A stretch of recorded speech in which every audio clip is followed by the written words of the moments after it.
with another Black Inspirational Spotlight with Classic, who owns her own PR company called Classic PR.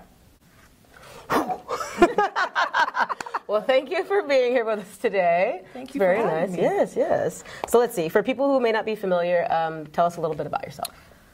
Let's see, where do we start? I got into business in the private sector, insurance, right out of college.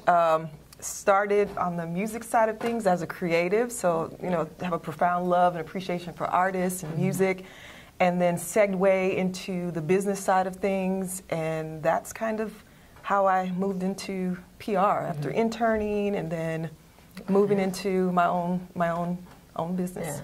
Wait, did you sing? Like, did you do any music stuff? Stop. Yeah, it was a lifetime ago. Sang and wrote. It's still in there. I can see it. A little bit. So did you work with any publicists? Were you what got you? I did. Okay. I interned under, she's like a vet on the Motown side of things. Her name's Lynn Jeter, and that is who I interned with. And then I studied under a few other publicists who kind of took me under their wings, mentored me, helped me find the tools, and a lot of self-study, a lot of trial and error, and yeah. What was it about PR that you were interested? What aspect of it? I think because I still was able to have a connection to the creative world, but still bring in all the business skill set I had learned while working in the corporate environment for those 8, almost 9 years. Wow. And it was like the perfect marriage between the two. Gotcha. Yeah. Okay. So how long have you been in public relations? We're going into 5 years now. Okay. Yeah. Sweet. Yeah. And so tell us about some of the clients that you have. Currently, one premier client that I have is a cannabis delivery service, and they also have a brand, well, several brands under that. Black owned, one of the few to have their licensing in the state of California, so that's super exciting, another industry. And then the exciting piece of that is I'm also a partner on one of the brands, because I decided to stick my hands in that lane as well. Yes, you got to. Yes. And then another is a former MLB, former NFL player. He's kind of pulled back and kind of behind the scenes working on film and TV things. Okay. Just quietly maneuvering. Yeah. Currently, those are the main two right now. So I'm building. Yeah, no, I mean, that's great. I mean, do you seek out these clients? Do they come to you? How does that work on the business side of things? Usually it's through a referral, or they find me via Instagram, which is an amazing tool. Yeah. They'll see something or a tag or someone else that recommends me, or they'll see something that I've posted and kind of approach that way. Okay, yeah. Okay. All right.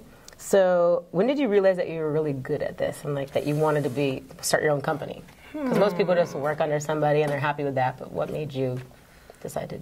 A lot of encouragement. I was afraid. Yeah. Fear is that first thing when you're stepping out and you're doing something and taking a risk.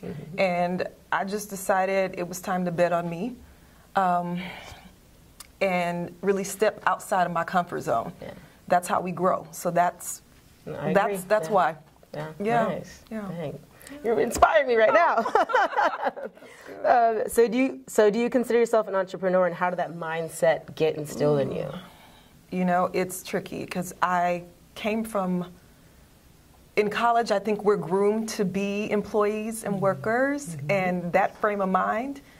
And if you don't have a background or a family member or someone that's like a mentor to show you that this is another option, it's weird because my dad was an entrepreneur, and I didn't really find that until later on because I had worked 8 years in corporate, so that's what I thought was going to be my road. I kind of walked away from music and said, okay, this is going to be my lane, But I think that was instilled in me, and I didn't even realize it. And as I started making steps, it's almost like God, the universe, started speaking to me in that way to, okay, step out, and step by step. It's not like I had for sure, a roadmap, but as I started making steps, opportunities start presenting themselves, and I stopped saying no and start saying yes more to things and not being afraid. And even when I was afraid, I kind of walked through the fear. Yeah. So that was, No, that's true, yeah. I think a lot of people, that fear will just stop you right in your tracks, but you have to push forward and Oh, that's Absolutely. beautiful. Yeah. And look where you're at now. I know. So what advice do you have for anyone looking to get into this profession? I would say, first of all, do a lot of study.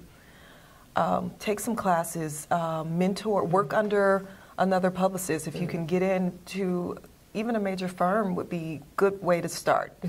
As an assistant, as an intern, definitely first. And start from there. Yeah, definitely, definitely. Okay.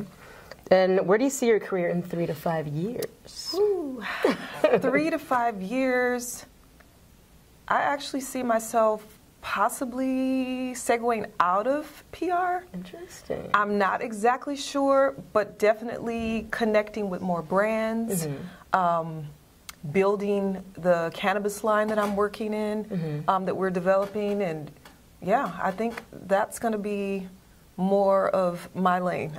And then I also do event production as well, so I definitely want to produce more amazing events. Okay, okay. Yeah. Nice, all right. So how can people follow your journey on social media? Instagram would be at Classic CPR. Twitter, the same thing. Facebook, Classic PR. Yeah, that's pretty much it. Sweet. Oh, thank you so much for joining us today. Thank it's really you nice so to hear about your much. company and your journey. Thank you. Yeah. Thank you. Thank you all so much for tuning in. Please follow us on Facebook, YouTube, Twitter, Instagram, all that good stuff at Black Soulutions, S-O-U-L, Black Soulutions. Thank you.